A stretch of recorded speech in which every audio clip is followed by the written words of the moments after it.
Bonjour à toutes et à tous. Du coup, je suis Samuel. Je suis très heureux d'être devant vous ce soir. C'est une petite victoire pour moi parce que ça faisait 3 ans que j'étais pas monté sur scène. Je jouais des pièces de théâtre avant à Toulouse. Je jouais dans la dernière en date Andromaque de Jean Racine. Et là, vous allez vous dire, tiens, qui c'est celui-là pourquoi il nous raconte sa vie? On s'en fout. C'est aussi la question que je me suis posée quand j'ai écrit ce sketch. Je me suis demandé, mais Samuel, qui es-tu? Qu'est-ce que la vie?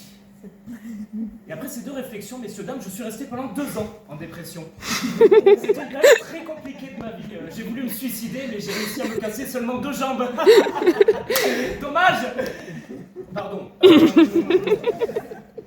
disais donc que j'avais traversé une période très compliquée. Je buvais de la javel.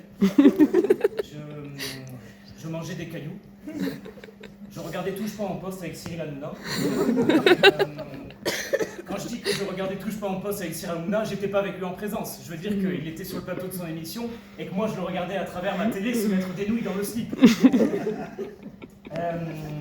Alors, j'ai décidé du coup d'écrire le sketch ce soir qui va porter sur le sujet de...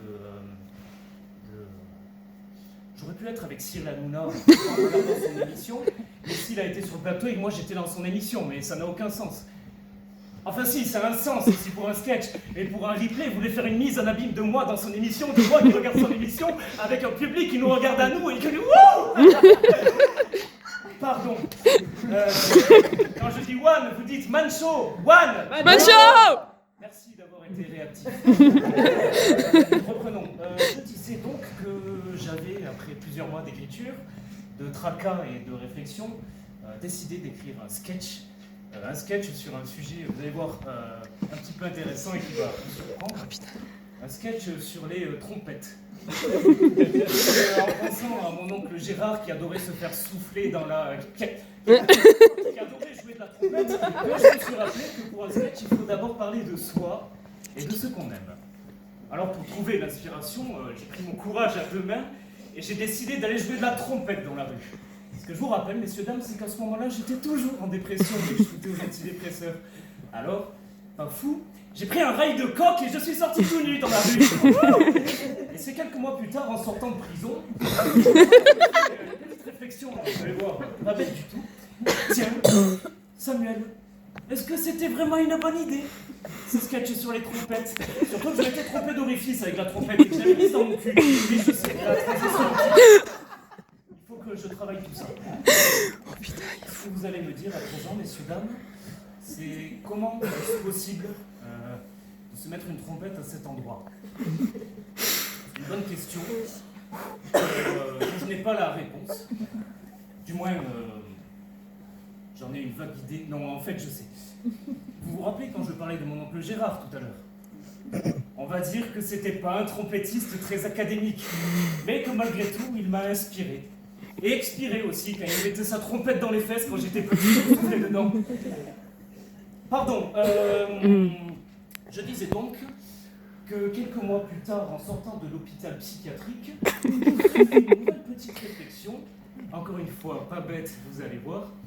Je me suis dit, tiens, Samuel, est-ce que c'est vraiment dans l'anus qu'on est censé jouer de la trompette? Non, surtout ne faites pas ça, messieurs, dames. Pendant tout ce temps-là, mon oncle Gérard m'avait menti.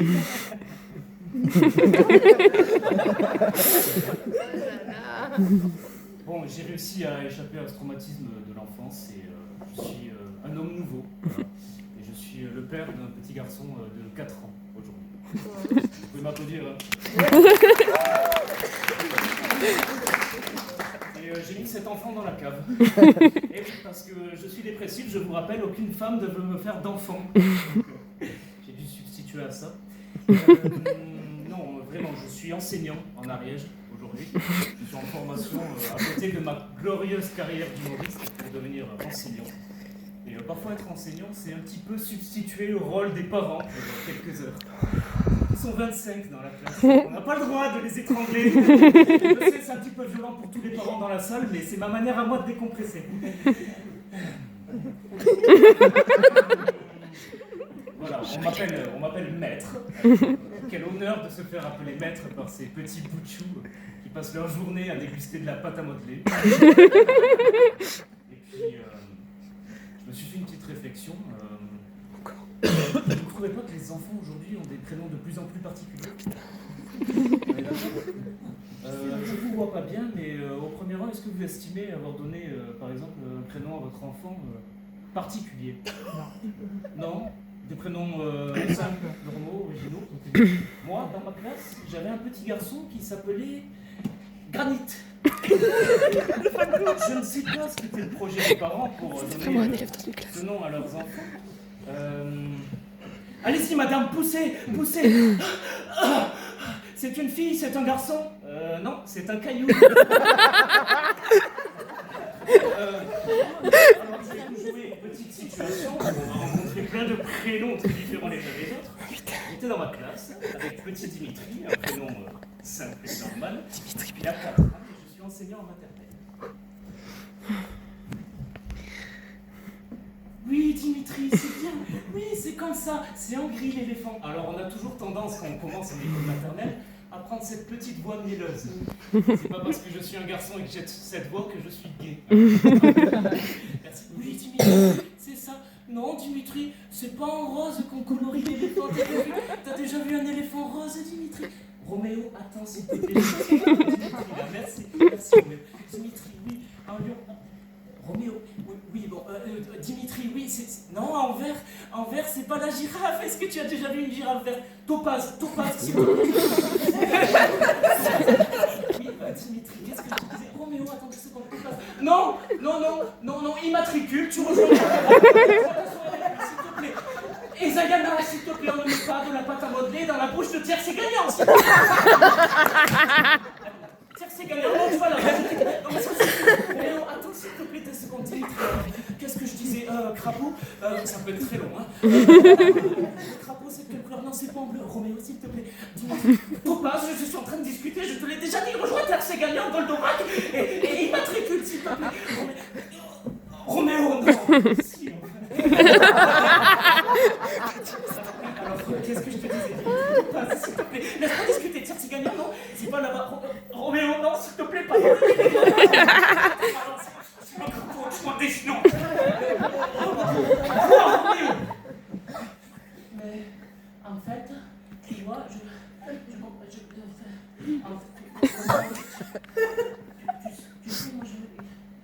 en fait, ça peut être très long. Toujours, comment en fait, et c'est long, hein, c'est... Tu sais, moi d'ailleurs, je suis allé faire du vélo, et puis j'ai mangé une orange, et puis je me suis dit, c'est dur, ça. Comment on fait les enfants? Comment on fait les enfants? Alors, c'est quand papa et maman, ils font l'amour, oui, Dimitri, ou tonton et maman. L'amour avec la petite cigogne. Qu'est-ce que ça veut dire baiser? Et c'est après ce scénario que je me suis dit que j'aurais peut-être dû expliquer que les enfants sont portés par les petites cigognes et non pas les parents en faisant l'amour. Je vous remercie, c'était ça.